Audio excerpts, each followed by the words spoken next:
Hello दोस्तों, आप लोग का बहुत बहुत स्वागत है क्रॉस स्टडी सर्कल पर। आज हम लोग रिवीजन करेंगे पॉलिटी सब्जेक्ट के स्टेट एग्जीक्यूटिव जो टॉपिक है।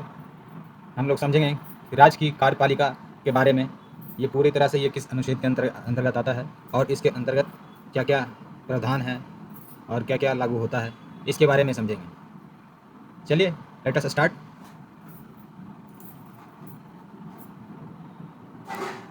ये देखिए, पहले हम लोग समझते हैं कि राज्य की जो कार्यपालिका है ये संविधान भाग 6 के अंतर्गत आता है और भाग 6 में इसे अनुच्छेद 153 से 167 अनुच्छेद तक राज्य की कार्यपालिका से संबंधित के बारे में बताया गया है।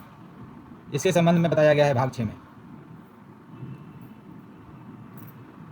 ठीक है।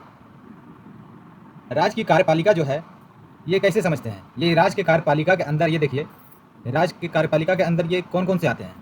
इसमें देखिए राज्यपाल आते हैं, मुख्यमंत्री आते हैं, मंत्री परिषद, मुख्यमंत्री के जो मंत्री परिषद जो बने हुए हैं वो सब भी आते हैं, और राज्य की महाधिवक्ता है वो भी आते हैं इसके अंतर्गत। समझ गए? मतलब जो प्रशासन है, जो कानून व्यवस्था चल रही है, वो सब आते हैं, और हमारा न्याय का भी इसमें सम्मिलित है। नेक्स्ट समझते हैं कि राज्यपाल के बारे में।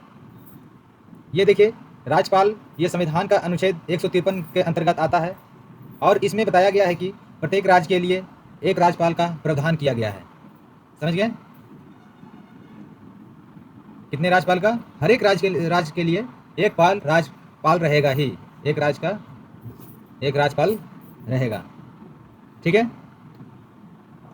7वां संविधान संशोधन 1956 के तहत ये बताया गया है कि एक व्यक्ति जो है ये 2 या 2 से अधिक राज्यों के राज्यपाल नियुक्त किया जा सकता है।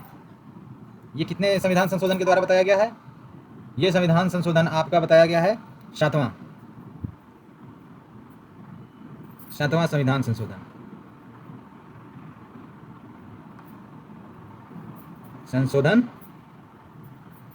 1956 के तहत बताया गया है। इसके तहत क्या बताया गया है कि एक राज्यपाल 2 या 2 से अधिक राज्य के राज्यपाल नियुक्त किए जा सकते हैं। समझ गए? ये याद रखिएगा कि 7वां संविधान संशोधन हुआ था 1956 में। चलिए नेक्स्ट समझते हैं कि इसकी योग्यता क्या रहती है राज्यपाल की। राज्यपाल की योग्यता देखें तो ये भारत का नागरिक होना चाहिए और मिनिमम 35 वर्ष होना चाहिए, और इसके अतिरिक्त जो परंपराएं हैं राज्यपाल संबंधित, जो राज्य के बाहर का व्यक्ति होना चाहिए, और उनकी नियुक्ति के संबंध में निम्नलिखित राज्य के मुख्यमंत्री से राष्ट्रपति का मंत्रणा करनी चाहिए। ये सब इसके जो परंपराएं हैं इसके अंतर्गत आते हैं संविधान के अतिरिक्त। और इसकी नियुक्ति कौन करता है? राज्यपाल की नियुक्ति करता है राष्ट्रपति।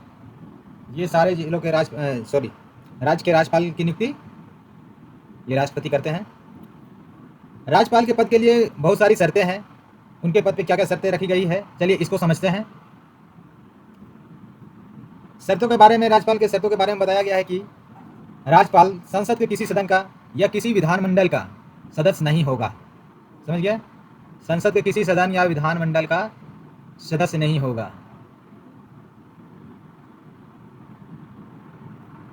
दूसरी बात शर्त रखी गई है कि राज्यपाल जो बनेगा उसके लिए यदि विधायिका का कोई सदस्य किसी राज्य के राज्यपाल नियुक्त किया जाता है तो उस विधायिका को अपनी सदस्यता त्यागना तुरंत पड़ेगा। समझ गए? यदि कोई व्यक्ति जो विधायिका है, यदि उसको राज्यपाल चुना जाता है, उसके बाद उसे अपनी विधायिका की सदस्यता को त्याग करना पड़ेगा, सदस्यता का त्याग करना होगा। लाभ की बात देखें तो लाभ का कोई पद धारण कर सकता है और वह संसद द्वारा निर्धारित जो प्रलब्धि रहेगा और जो भत्ता वो रखा जाएगा उसको प्राप्त करने का योग्य रहेगा, और निःशुल्क सरकारी आवास उसको दिया जाएगा। राज्यपाल के बारे में ये सब शर्तें दिया गया है। कोई और पद धारण नहीं करेगा ये, और निःशुल्क आवास प्रदान किया जाएगा। किसको? राज्यपाल को। इसके बाद समझते हैं कि शपथ के बारे में। राज्यपाल के शपथ के बारे में थोड़ा समझते हैं। देखिए, जो राज्य से संबंधित राज्य के जो उच्च न्यायालय रहेगा, मतलब कि उच्च न्यायालय के मुख्य न्यायाधीश जो रहेगा, तथा उसके अनुपस्थिति में उस उच्च न्यायालय के उपलब्ध में जो वरिष्ठ न्यायाधीश रहेगा, उसके समक्ष किसको शपथ लेना पड़ेगा? राज्यपाल को। किसके समक्ष? राज्य के जो न्यायाधीश रहेंगे उसके समक्ष। यदि वो अनुपस्थित रहते हैं तो उस न्यायालय के, उच्च न्यायालय के जो वरिष्ठ हैं, वरिष्ठ न्यायाधीश हैं, उसके समक्ष जो हैं उनके समक्ष शपथ लेना होगा। समझ गए? स्थानांतरण की बात करें तो एक राज्य से दूसरे राज्य में स्थानांतरण राष्ट्रपति द्वारा ही किया जाता है और कोई नहीं कर सकता है। किसके द्वारा स्थानांतरण किया जा सकता है? राष्ट्रपति द्वारा। और इनका कार्यकाल 5 वर्ष है, किंतु वह राष्ट्रपति के प्रसाद प्रयत्न के पद पर बना रहता है। यदि राष्ट्रपति चाहे कि वो आगे तक वो बना रहे उस राज्य के राज्यपाल, तो वो बने रह सकते हैं। समझ गए? राष्ट्रपति के प्रसाद प्रयत्न तक। और इनको पद से हटाने की बात कहा जाए तो ये राष्ट्रपति द्वारा ही पद से हटाया जा सकता है। इन्हें दूसरा और कोई राज्यपाल को नहीं हटा सकते हैं, क्योंकि वह राष्ट्रपति के प्रसाद प्रयत्न पद पर धारण करता है। इसीलिए यह अनुच्छेद 156(1) के तहत ये राष्ट्रपति को संबोधित त्यागपत्र भी दे सकता है। ये त्यागपत्र की बात कहाँ कही गई है? ये अनुच्छेद 156(2) में कही गई है। और वो हटाने की बात जो है ये अनुच्छेद 156(1) में बताई गई है।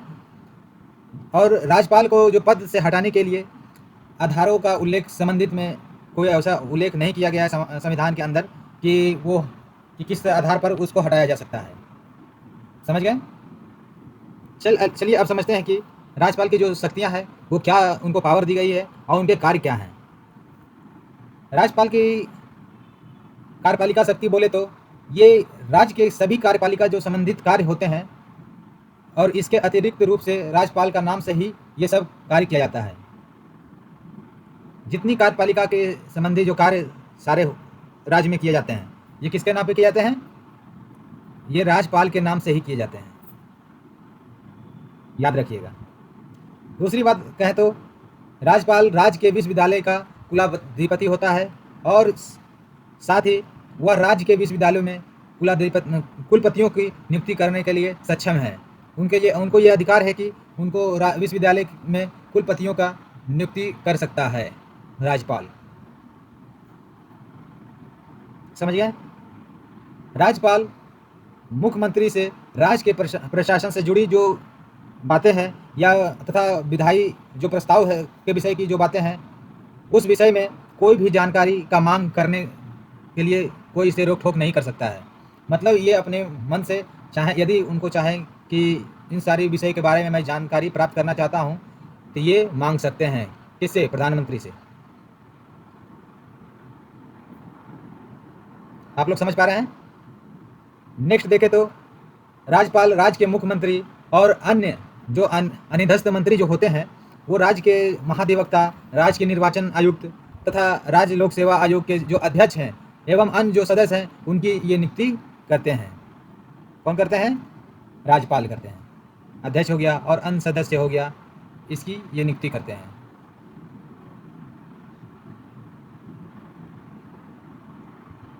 जैसे देखिए, मुख्यमंत्री का हो गया, ये नियुक्ति हो गया। अधीनस्थ मंत्रियों का हो गया, राज्य के महाधिवक्ता हो गया, इनकी नियुक्ति करते हैं। राज्य के निर्वाचन आयुक्त हो गए, और लोक सेवा आयोग के जो अध्यक्ष होते हैं उनकी नियुक्ति ये कौन करते हैं? ये राज्यपाल करते हैं। और अनुच्छेद 356 के अंतर्गत राज्य में राष्ट्रपति शासन लगाने की सिफारिश राष्ट्रपति से कर सकता है। इसके तहत कर सकता है? ये अनुच्छेद 356 के अंतर्गत कर सकते हैं राष्ट्रपति शासन लगाने की सिफारिश।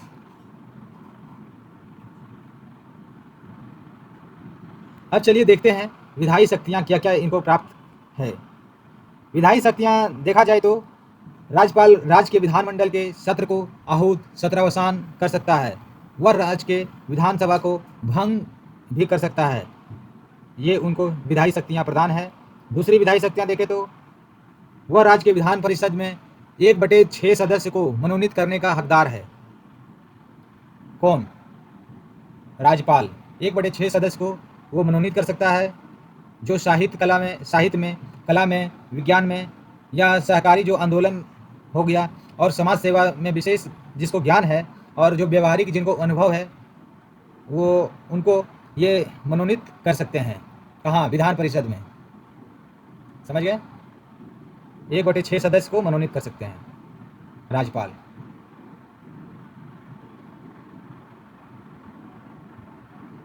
समझ गए? तीसरी बात देखें तो जब राज्य विधानसभा के जो अध्यक्ष हैं एवं उपाध्यक्ष का पद खाली होता है, तब उस टाइम राज्यपाल सदन की कार्यवाही को चलाने के लिए सदन के किसी भी सदस्य को नियुक्त कर सकते हैं। किसी भी सदस्य को नियुक्त कर सकते हैं। समझ गए? चलिए नेक्स्ट देखते हैं। जब राज्य का विधानमंडल का जो सत्र नहीं चलता है, तब उस टाइम राज्यपाल अध्यादेश जारी कर सकता है।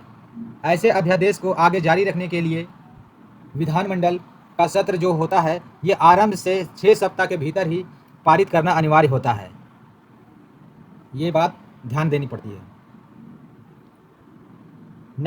नेक्स्ट ये विधायी शक्तियाँ प्रदान है कि राज्यपाल राज्य विधायिका के द्वारा जो पारित ऐसे किसी भी विधेयक को जो राज्य के उच्च न्यायालय की स्थिति को कम करता है और जो संवैधानिक प्रावधानों तथा राज्य की नीति के निर्देशक तत्वों के विरुद्ध है, तो राष्ट्रपति के विचार के लिए ये रोका जा सकता है।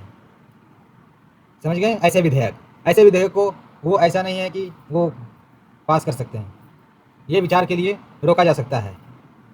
नेक्स्ट बात करें तो ये वह राज्य के वित्त आयोग, राज्य के लोक सेवा आयोग तथा राज्य के खेतों से संबंधित जो कैग होते हैं, जो कैग के रिपोर्ट आते हैं, उस रिपोर्ट को राज्य विधायिका के समक्ष ये रखवाने का काम करते हैं। कौन? राज्यपाल।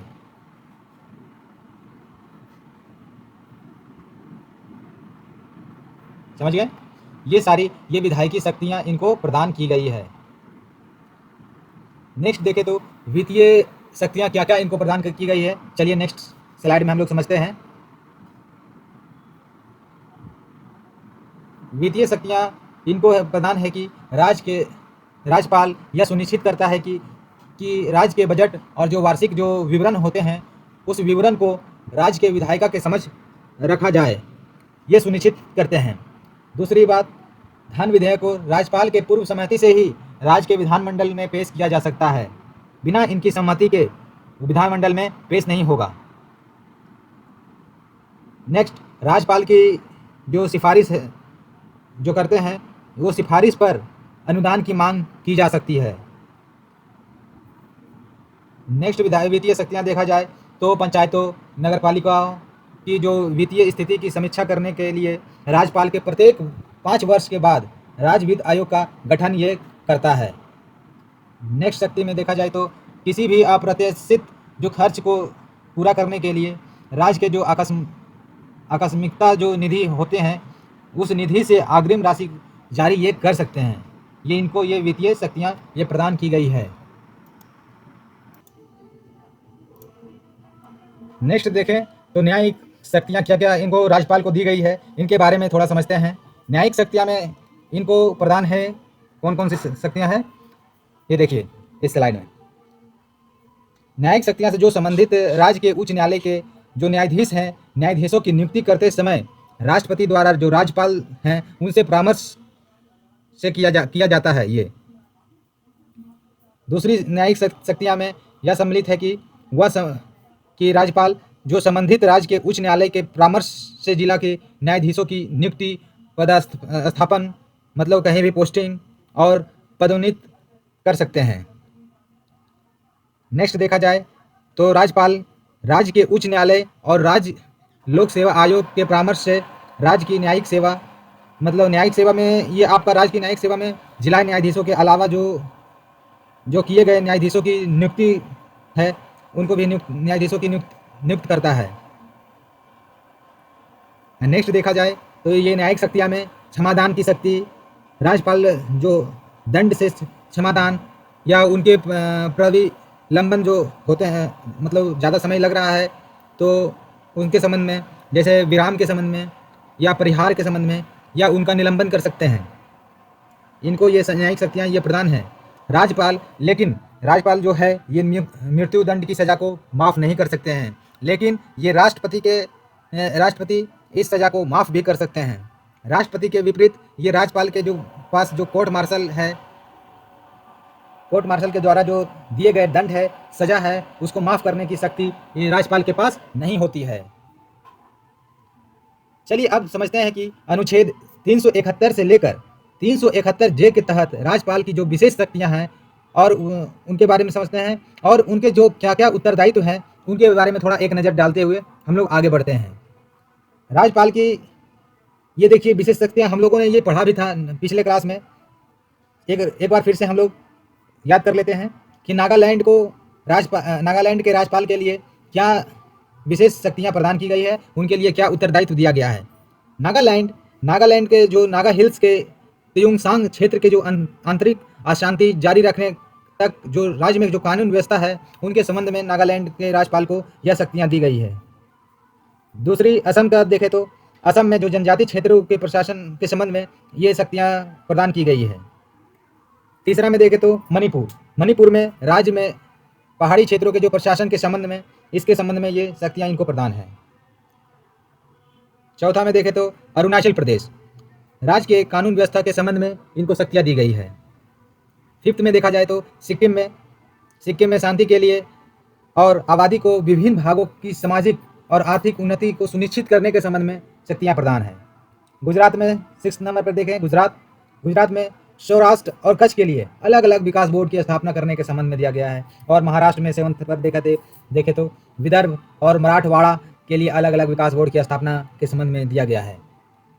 संविधान की 6ठी अनुसूची में राज्यपाल के लिए विशेष शक्तियां और उत्तरदायित्व इसके तहत प्रदान करती है। ये 6ठी अनुसूची के तहत इसके पास कई अनुसूचित जनजातियों और उनके लिए अलग अलग स्वायत्त क्षेत्रों के स्वायत्त जिलों परिषदों को विभाजित करने के लिए शक्तियां प्रदान की गई है।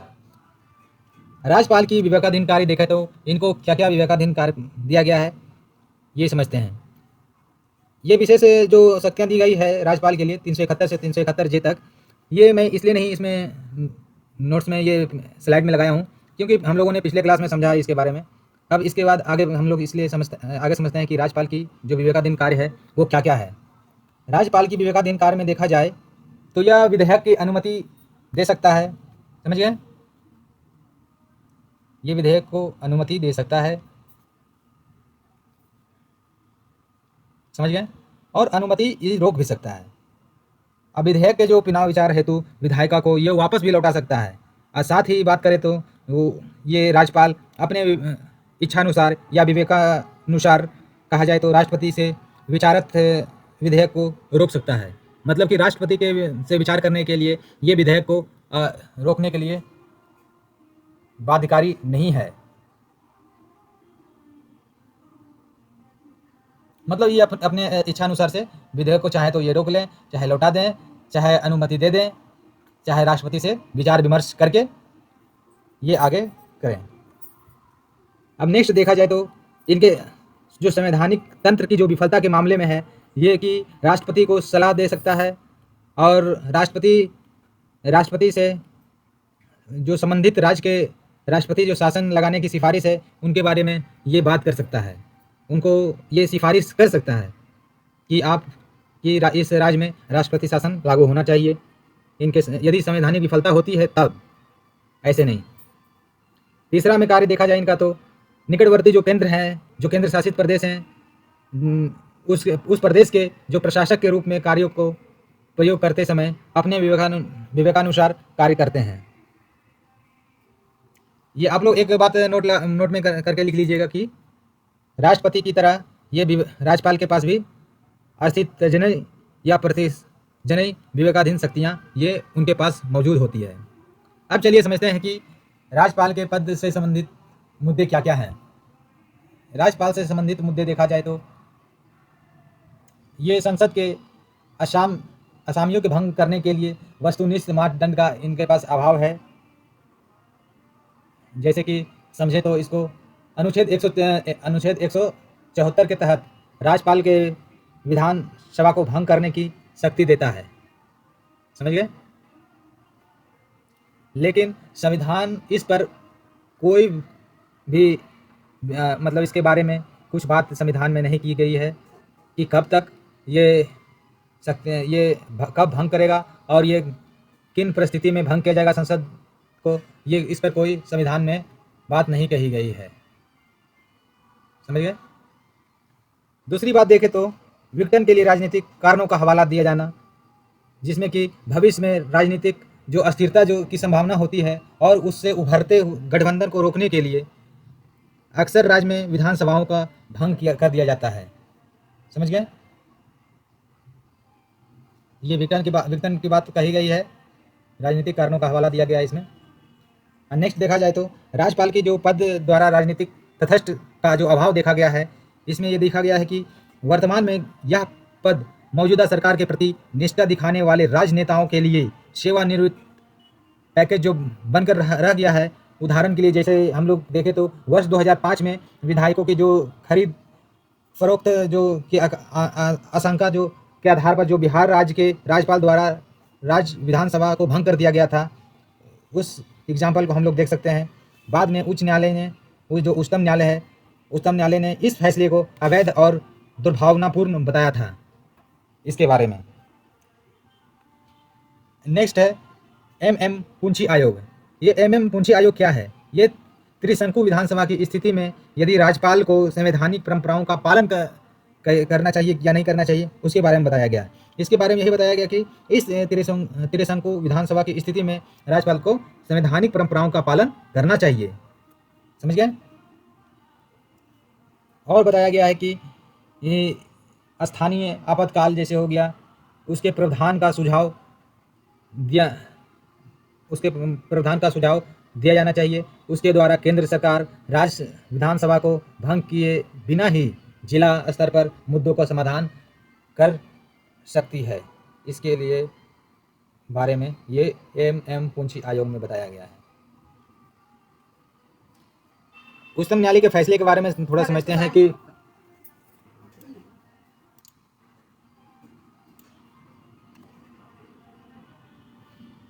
इसमें उच्चतम न्यायालय के फैसले में यह बताया गया कि जैसे कि पहला वाद देखते हैं कि SR बोमई वाद। ये वाद कब हुआ था? SR बोमई वाद ये 1994 ईस्वी में हुआ था। इसमें यही बताया गया है कि इस वाद में न्यायालय के बहुमत का पता लगाने के लिए सदन के बहुमत परीक्षण के प्राथमिकता दी गई थी।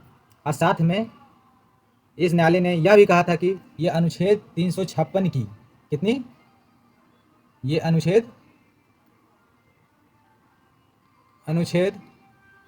356 की शक्तियां का असाधारण है और इसे समझदारी पूर्वक उपयोग करना चाहिए। किसकी शक्तियां का? 356 की शक्तियां क्या है? असाधारण है और इसे समझदारी पूर्वक उपयोग करने की जरूरत है और राजनीतिक लाभ की मंशा के आधार पर नहीं किया जा सकता है। मतलब कि राजनीतिक लाभ के लिए इसे करना ये गलत होगा। ये दूसरा बात देखें तो रामेश्वरवाद। रामेश्वरवाद में क्या हुआ था? रामेश्वरवाद में इसके तहत बताया गया था कि बिहार के राज्यपाल द्वारा जो विधानसभा को भंग करने की सिफारिश को अवैध और दुर्भावनापूर्ण बताया गया था। इस समझ गया? किसकी सिफारिश को? राज्यपाल द्वारा विधानसभा को भंग करने की, विधानसभा को भंग करने की।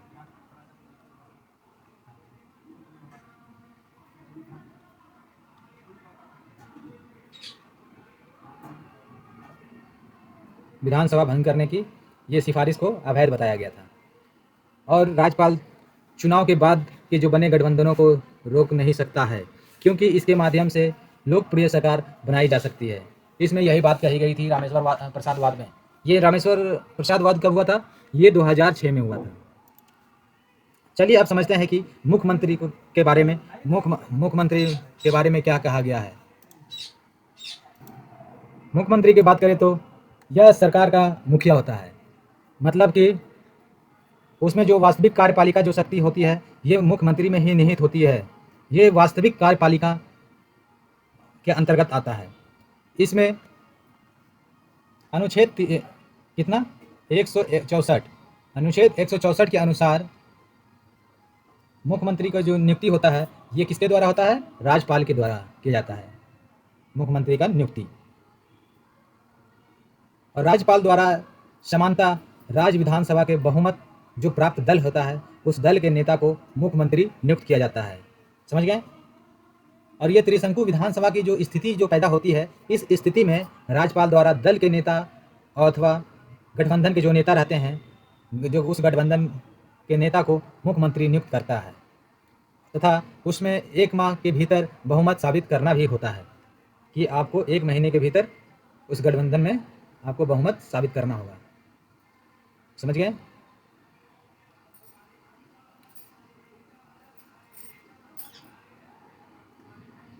चलिए अब समझते हैं कि आगे कि इसके शपथ कौन दिलवाता है। ये शपथ मैंने जैसा कि अभी हम लोगों ने समझा कि शपथ इनको कौन दिलवाता है? इनको शपथ दिलवाता है राज्यपाल। और राज्यपाल, एक बात नोट करके इसमें लिख लीजिएगा कि संविधान के प्रति सच्ची श्रद्धा और निष्ठा, भारत की प्रभुता और अखंडता को बनाए रखना प्लस उसमें गोपनीयता की ये शपथ ग्रहण करते हैं। कौन? प्रधानमंत्री, ये मुख्यमंत्री। और इनका कार्यकाल का कोई निर्धारण है? कार्यकाल का कोई निर्धारित नहीं है। राज्यपाल के प्रसाद प्रयत्न तक पद पर बने रहता है। और इनकी पद मुक्ति की बात किया जाए तो ये जब तक संसद में बहुमत प्राप्त होता है तब तक इनको बर्खास्त नहीं किया जा सकता है। अगर वह विधानसभा में विश्वास मत खो देता है, यदि ऐसा हुआ तो उस स्थिति में उसे इस्तीफा देना होता है, और नहीं तो राज्यपाल उसे बर्खास्त खुद ही कर देता है। और इनके वेतन और भत्ते की बात करें तो राज्यपाल विधायिका द्वारा इसका वेतन निर्धारित किया जाता है। समझ गए? चलिए आगे समझते हैं कि मुख्यमंत्री को क्या शक्तियां हैं और उनके कार्य क्या हैं। शक्तियां की बात करी जाए तो ये मंत्री परिषद के संबंध में चलिए पहले समझते हैं कि मंत्री परिषद में ये मंत्री परिषद का एक मुखिया होता है। आप लोग तो जानते ही हैं। मुख्यमंत्री के त्यागपत्र यदि त्यागपत्र देता है या मृत्यु हो जाती है तो इस कारण में मंत्री परिषद का क्या हो जाता है? विघटन हो जाता है। यदि मुख्यमंत्री मंत्री परिषद की बैठक की अध्यक्षता करता है या निर्णयों को प्रभावित करता है, कौन? मुख्यमंत्री बैठकों की अध्यक्षता करता है और निर्णयों को भी प्रभावित करता है। और तीसरी बात समझे तो मंत्रियों के बीच या और विभागों और मंत्रालय का आवंटन करता है और फेरबदल ये कौन करता है? मुख्यमंत्री करता है। मुख्यमंत्री के अंतर्गत यदि मतभेद की स्थिति हो जाए तो इस स्थिति में मुख्यमंत्री राज्यपाल को संबंधित मंत्री को बर्खास्त करने की सलाह भी देता है, तो उनके सलाह पर बर्खास्त वो कर सकते हैं। और राज्यपाल के संबंध में मुख्यमंत्री की बात समझे तो ये राज्य के प्रशासन से संबंधित सभी निर्णयों के बारे में राज्य को सूचित ये करता है। कौन? प्रधानमंत्री राज्यपाल को सूचित करता है। दूसरी बात देखा जाए तो राज्य के जो महाधिवक्ता होते हैं, राज्य लोक सेवा आयोग के अध्यक्ष होते हैं और उनके सदस्य होते हैं, राज्य का चुनाव आयुक्त की ये नियुक्ति के लिए राज्यपाल को सलाह देता है। इनके नियुक्ति के लिए कौन सलाह देता है? मुख्यमंत्री देता है। किन्हें? राज्यपाल को सलाह देता है उनकी नियुक्ति के लिए। और राज्य विधानमंडल के संबंध में समझा जाए तो राज्य विधानमंडल में राज्यपाल का सत्र आहूत और सत्रावसान करने के लिए सलाह भी देता है मुख्यमंत्री। यह मुख्यमंत्री राज्यपाल को कभी भी विधानसभा को भंग करने की सिफारिश कर सकता है। ये इनको मुख्यमंत्री को शक्तियां दी गई है। मुख्यमंत्री के कुछ और शक्ति हैं और कुछ कार्य हैं, जैसे कि राज्य योजना बोर्ड का अध्यक्ष को चुन सकता है। दूसरा शक्तियां देखा जाए तो क्रमानुसार 1 वर्ष की अवधि के लिए जो संबंधित क्षेत्र होते हैं, क्षेत्र के परिषद के उपाध्यक्ष के रूप में कार्य कर सकता है। तीसरी बात देखा जाए तो प्रधानमंत्री की अध्यक्षता वाले अंतर्राज्यीय परिषद और राज्य विकास परिषद का सदस्य होता है। चौथा देखा जाए तो आपातकाल के दौरान राजनीति स्तर पर मुख्य प्रबंधक के रूप में भी कार्य करता है। ये सब सारी शक्तियां मुख्यमंत्री के अंतर्गत आती है। अब चलिए समझते हैं कि राज्य किसके बारे में? राज्य विधान सॉरी राज्य मंत्रिपरिषद के बारे में समझते हैं कि उनके मंत्रिपरिषद में संवैधानिक प्रावधान क्या क्या किए गए हैं। संवैधानिक प्रबंध की बात करी जाए, प्रावधान की बात करी जाए तो ये अनुच्छेद 163 के अंतर्गत ये राज्यपाल को सहायता और सलाह देने के लिए मंत्रिपरिषद इनकी होती है। समझ गए? मतलब आप लोग समझ गए कि नहीं? राज्यपाल को सहायता और सलाह देने के लिए कौन होता है? राज्यपाल को सहायता सलाह देने के लिए इनके मंत्री परिषद होते हैं। ठीक, मंत्री परिषद होते हैं। हालांकि वो विवेकाधीन शक्तियाँ भी होती है, इनको भी विवेकाधीन शक्तियाँ प्राप्त है और इसके अंतर्गत मंत्रियों के द्वारा राज्यपाल को दी गई जो सलाह है, सलाह की किसी भी न्यायालय द्वारा जांच नहीं की जा सकती है। इसमें अनुच्छेद 163 में बताया गया है। अनुच्छेद 164 में बताया गया है कि मुख्यमंत्री की नियुक्ति राज्यपाल करता है। सॉरी, मुख्यमंत्री की नियुक्ति राज्यपाल करता है, यही बताया गया है जैसा कि हम लोगों ने समझा है। और उसके अन्य मंत्रियों की जैसे नियुक्ति हो गया तो उसका भी नियुक्ति राज्यपाल द्वारा ही मुख्यमंत्री की सलाह पर किया जाता है। किसकी सलाह पर? मुख्यमंत्री की सलाह पर किया जाता है। मंत्रिपरिषद सामूहिक रूप में राज्य का विधानसभा के प्रति उत्तरदायी होता है। किसके प्रति? विधानसभा के प्रति उत्तरदायी होता है। और इसमें देखा जाए तो कई मंत्री जो लगातार 6 महीने की अवधि तक जो राज्य विधानमंडल का सदस्य नहीं है, तो इस अवधि की समाप्ति पर मंत्री नहीं रह सकता है। समझ गए? यदि कोई मंत्री लगातार 6 महीने की अवधि तक राज्य विधानमंडल के सदस्य नहीं है, यदि विधानमंडल के सदस्य नहीं है तो इस अवधि की समाप्ति पर वो मंत्री नहीं रह सकता है। समझ गए?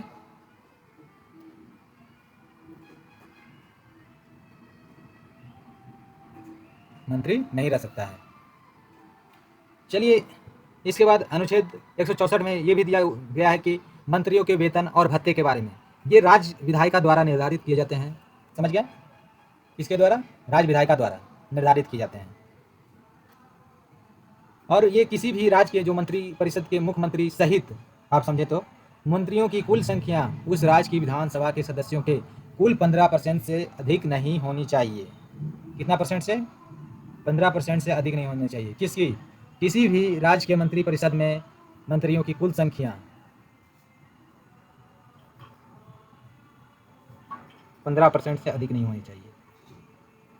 ये नोट करके एक बात लिख लीजिए इसमें कि किसी राज्य में मुख्यमंत्री जो होते हैं, मुख्यमंत्री सहित और मंत्रियों की संख्या 12 से कम भी नहीं होनी चाहिए।